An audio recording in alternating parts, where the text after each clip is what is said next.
Bugün sizlerle oversize bir kamuflaj pantolon yapımı paylaşıyorum.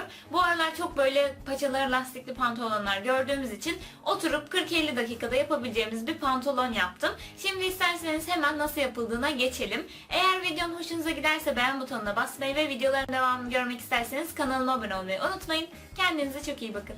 Pantolonum için böyle kamuflaj bir kumaş kullanıyorum. Bu kumaşın renkleri falan çok canlı. Gerçekten çok kaliteli görünüyor. Onun için çok sevdim. Ne kadar bir kumaş kullanmamız gerekir derseniz de belinizden ayaklarınıza kadar, yani pantolonu yapmak istediğiniz boydan bir 20 santim daha fazla kumaş size yetecektir. Tabii ki kumaşın eni sizi kurtarıyorsa, kumaşın enini şöyle 4'e katlayıp üzerinize tutarak tek bacağınızın bir tarafında oluyor mu diye bakarsanız bunu da kolaylıkla bulabilirsiniz. Yani böyle 1 metreden de çok rahatlıkla pantolon çıkarabilirsiniz. Eğer eni sizi kurtarmıyorsa da boyunu 2 ile çarpacaksınız. Kumaşımı tek yöne doğru 4'e katlıyorum. Daha sonra üzerine bir pantolonumu yerleştiriyorum. Artık bunu tanıyorsunuz zaten. Her pantolon videolarımda bu pantolondan kalıp çıkarıyorum. Bu pantolonumun beli çok yüksek olduğu için ve ben o tarz bir bel yapmak istemediğim için birazcık daha kumaşın dışına yerleştiriyorum. Ayrıca ben çok daha bol bir pantolon istiyorum. Özellikle paçalarına doğru hiç daralmasını istiyorum. Çünkü lastik yapacağız ve oranın torba torba durmasını istiyorum.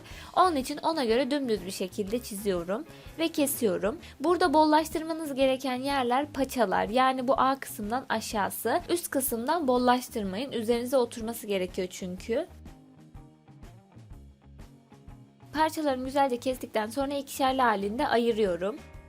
Daha sonra elimde kalan kat yeri olan parçanın kat yerini makasla açıyorum.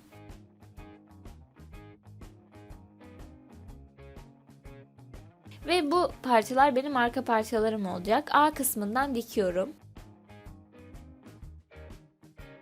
Diktikten sonra bu şekilde görünüyor. Şimdi bunu bir kenara alıyorum.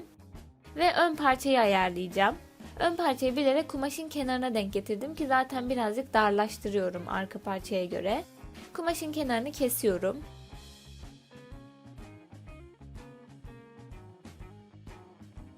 Daha sonra belinde arka tarafı keserken popoya doğru birazcık uzun kesmiştik. Yani orada bir çaprazlık yapmıştık. O kısmın dümdüz olmasını sağlıyorum. Daha sonra A kısmından da yine paçadan başlayıp incecik alarak A kısmını küçültüyorum.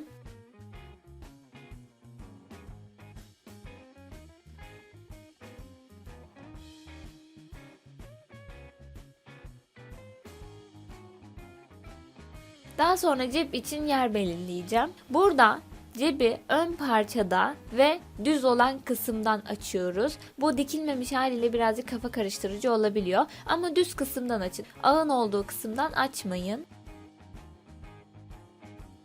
Göz kararı bir şöyle eğimli bir şekil çizdim ve onu kesiyorum. Daha sonra 2 tane yine kendi kumaşımdan, yani kamuflaj kumaştan, 2 tane de bulabildiğim en ince kumaştan dikdörtgen parçalar kestim. Cebimin ne kadar boyutta olmasını istiyorsam o kadar parçalar bunlar. Benim bu kullandığım ince kumaş da astar kumaşı.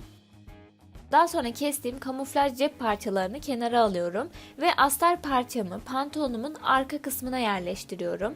Tam bu bel kısmı ile yan kısmının köşeleri böyle değecek, yani oraya göre hizalıyorum.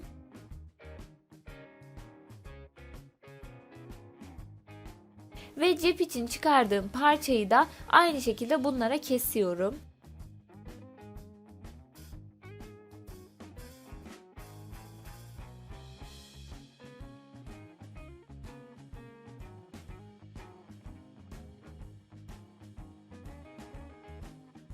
Kestikten sonra bir parçamı alıyorum ve yüzleri birbirine bakacak şekilde pantolonumun kenarına yerleştiriyorum. Bu yuvarlak kısımdan dikeceğim. Yani aslında cebin kenarını temizliyorum şu anda.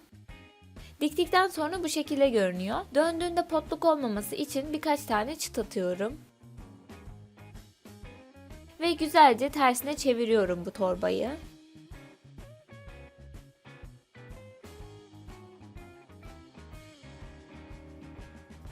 Daha sonra üzerinden tekrardan bu kısmı bastırsın diye düz dikiş dikiyorum. Diktikten sonra bu şekilde görünüyor. Şimdi sıra geldi cep torbamızı tamamlamaya.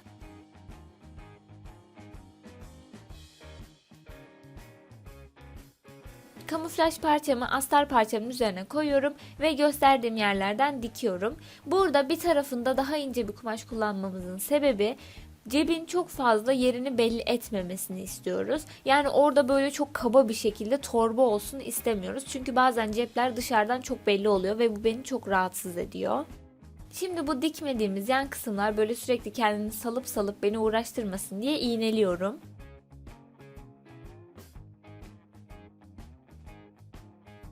Ve düzüne çevirdiğimde parçamı bu şekilde cebim hazır oldu. Diğer ön parçamı da aynı şekilde yapıyorum.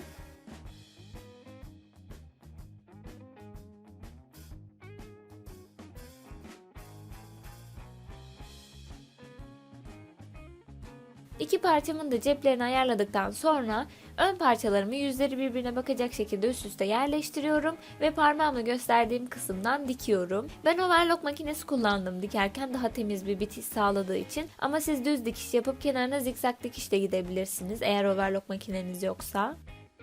Şimdi ön ve arka parçalarımı yüzleri birbirine bakacak şekilde üst üste yerleştiriyorum.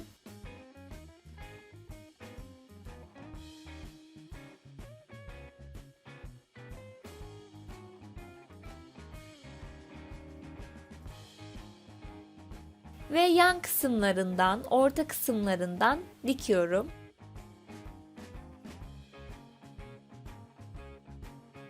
Burada ceplerin kenarlarını da aynı şekilde birleştirmeniz gerekiyor ve dikerken dikkat edin, o kısım böyle makinenin altında falan kalınca katlı bir şekilde dikiliyor, onu istemiyoruz.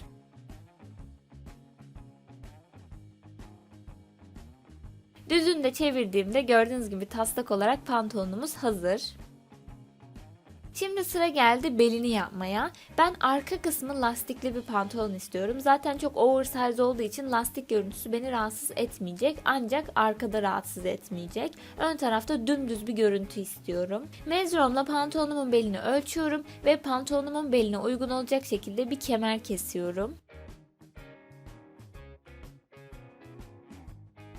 Pantolonu yapmak istediğiniz boydan yaklaşık bir 20 santim kadar daha fazlalık yapın dememin sebebi kemer ve cep parçaları tabii ki.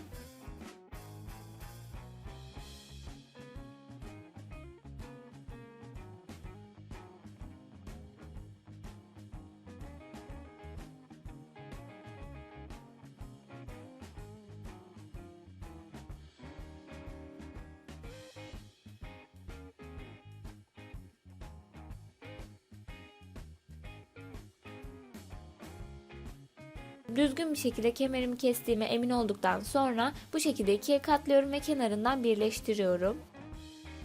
Diktikten sonra bu şekilde görünüyor.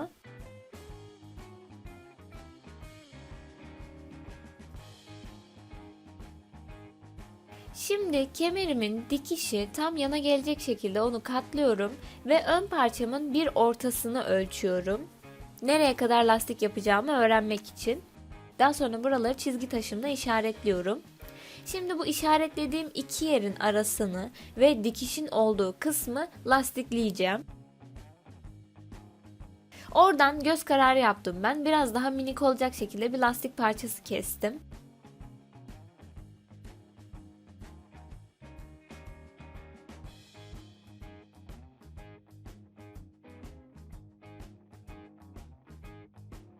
Daha sonra çizdiğim yerlere lastiğimi iğneliyorum. Burada ne kenarın dibine yapın ne de tam ortaya yapın. Ortanın bir tık yanında olsun. Yani lastiğin başladığı yer tam ortada olsun. Çünkü bu kemeri ikiye katlayacağız. Öncelikle iki uç kısımdan birleştirdim. Daha sonra kemerimi düzüne çeviriyorum ve bu şekilde ikiye katlayarak iğneliyorum. Bu kısmın düzgün olmasına dikkat edin. Lastik birazcık zorluyor çünkü.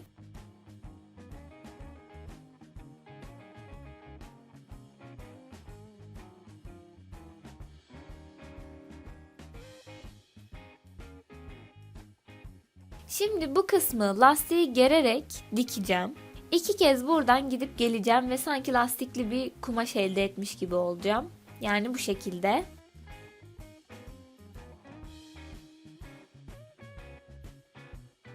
Kemerimin ön ortasını buluyorum ve pantolonuma geçirmeye başlıyorum.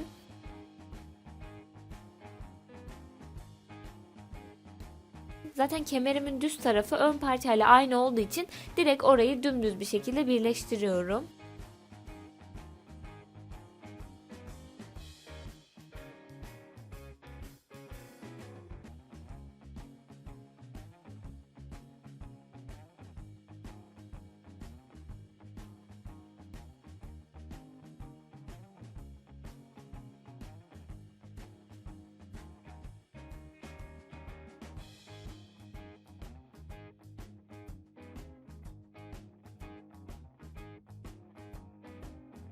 Lastik kısmına geldiğimde ise arka ortayı birleştiriyorum. Ve yine bu kısımdan çekerek dikeceğim. Diktikten sonra bu şekilde görünüyor. Şimdi kemer köprülerini yapacağım. Aslında kemeri birleştirmeden önce bunu yapsak çok daha güzel olurdu ama benim sonradan aklıma geldi. Siz kemeri birleştirmeden önce de yapabilirsiniz bu adımları. Öncelikle 2 tane dikdörtgen alıyorum. Bunlardan bir tanesi kemer köprüsü için, diğeri zincir askısı için. Bunları bu şekilde uçlarını içeriye saklayarak katlıyorum ve düz dikişle dikiyorum. Diktikten sonra öncelikle kemer köprüsü için aldığım parçayı, yani büyük olan parçayı 3'e katlıyorum ve kesiyorum. Yani 3 eşit parça yapıyorum. Çünkü ben 3 tane kemer köprüsü istiyorum.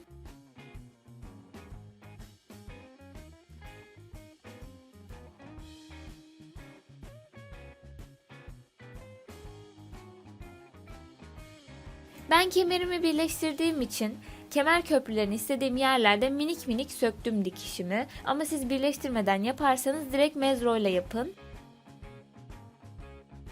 Şimdi dikişi söktüğüm yeri hizalayarak pantolonumun iç kısmına kemer köprümü yerleştiriyorum. Bakın, kemer köprüsünün baş kısmı pantolonun içine doğru bakıyor. Yani ters bir şekilde koyuyorum onu. Bunu yapmamın sebebi ucunu içeriye saklamak olacak. Diktikten sonra bu şekilde düzüne doğru çeviriyorum ve pantolonumun önüne dolandırıyorum.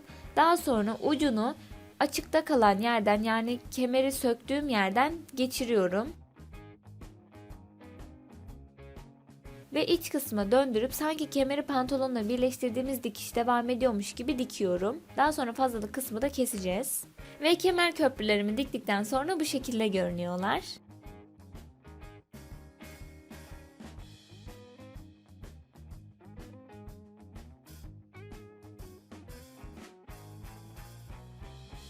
Şimdi sıra geldi zincir için bir askı yapmaya. Hazırladığım ince parçayı minik bir şekilde kesiyorum ve bunu ikiye katlıyorum. Daha sonra açıkta kalan yerden içeriye sokuşturuyorum.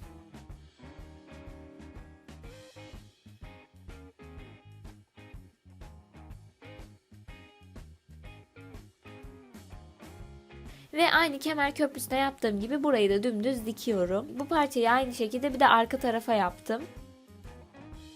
Şimdi sıra geldi pantolon paçalarını yapmaya. Paçalarımızı geniş kesmiştik lastik yapacağımız için. Öncelikle paça kısımlarını şöyle içeriye doğru kıvırarak dikiyorum. Dikerken bir kısımdan açık bırakıyorum ki oraya lastik geçireceğiz. Diktikten sonra bu şekilde görünüyor.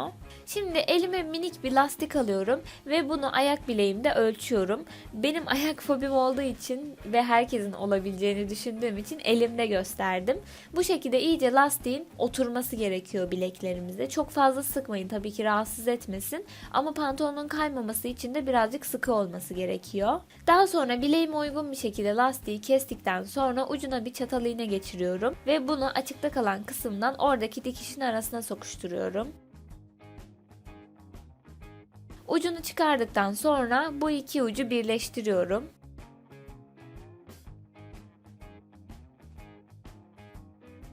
Uçlarını diktikten sonra paçamı çekiştirerek lastiği içeriye doğru gönderiyorum.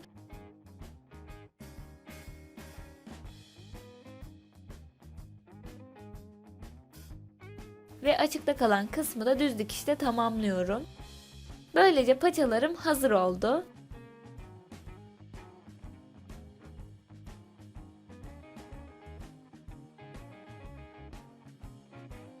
Şimdi sıra geldi bu son zamanlarda aşırı moda olan kemerlere. Bunun için ben bir paraşüt ipi kullanıyorum. Kumaş aldığım bir yerde buldum.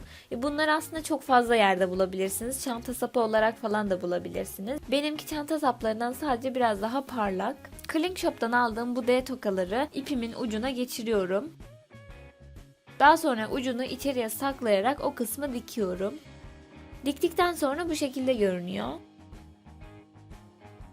Daha sonra bu kısmın ucuna rivet çakacağım. Böyle biraz daha güzel dursun, göz doldurucu olsun, daha çok metal olsun istediğim için. Yoksa dikiş de gayet yeterlidir. Öncelikle minik bir delik açıyorum. Daha sonra uzun bacaklı parçayı onun içinden geçiriyorum. Tersini çevirip kapak olan parçayı da üzerine bastırdıktan sonra çakma aparatımı alıp çekişle birkaç kere vuruyorum. Böylece rivetim çok basit bir şekilde çakılmış oldu. Rivet parçalarını ve bu D tokaları da videonun açıklamalar kısmında bulabilirsiniz. Burada ben kemer tokası kullanmadığım için 2 tane D toka kullandım ve bu şekilde geçirmeli bir kemer elde ettim. Ve kemerim böyle görünüyor. Şimdi sıra geldi zincirimizi takmaya. Bu zincirleri takıcılardan bulabilirsiniz, yapı marketten bulabilirsiniz, hırdavatçılardan bulabilirsiniz. Sadece birazcık ince olması gerekiyor.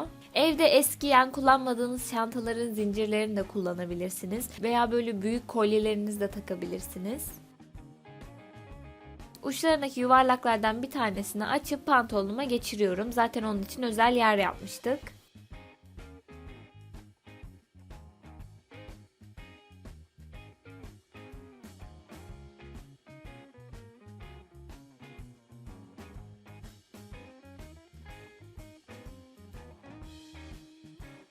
Daha sonra kemerimi de güzelce pantolonuma geçirdikten sonra pantolonumun son hali bu şekilde görünüyor. Umarım hoşunuza gitmiştir. Eğer videomu beğendiyseniz beğen butonuna basmayı ve videolarımın devamını görmek isterseniz kanalıma abone olmayı unutmayın. Kendinize çok iyi bakın.